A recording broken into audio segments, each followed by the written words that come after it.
যদি তাই হয় তাহলে আমার সামনে এসো। সেই তো, ভয় কেন পাবো? এর হারানোর জন্য সাহসের কি প্রয়োজন? কিন্তু এই কথাটা বলার পরই প্রেম সেনের মুখ অন্ধ হয়ে যায়।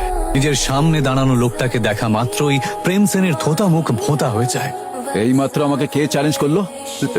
দাদা, আমি তো ঠাট্টা করছিলাম, আমি জানতাম না ওখানে আপনি দাঁড়িয়ে আছেন। হ্যাঁ, তা হতেই পারে, ঠাট্টা তো হতেই পারে। একটা ঠাট্টা আমিও তোর সাথে করি। করে দিন।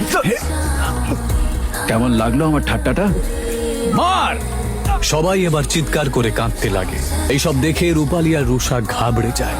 আমি এটা জানতাম যে ওই মোটা লোকটা শুধুমাত্র একজন মাতাল নয়। দুঃস্বপ্নেও ভাবিনি যে ওই মোটা লোকটা রবির পরিচিত।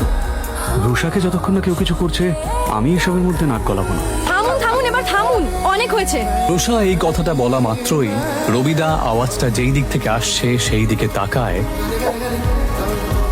অয়ন রয় চৌধুরী হতবাক হয়ে যায়। সে নিজের চোখকে বিশ্বাসই করতে পারছিল না। সবাই চল এখান থেকে। রবিদার এই কথা শুনে সবাই অবাক হয়ে যায়। হঠাৎ অয়নকে দেখে রবিদা এভাবে পালিয়ে যায় কেন? রবিদা কি এর আগেও অয়নের মুখোমুখি হয়েছে? সে কি ওকে চেনে? সত্যি কি অয়ন একজন আরবপতি? যদি তাই হয় তাহলে সে কেন এভাবে দিনের পর দিন অপমান সহ্য করছে?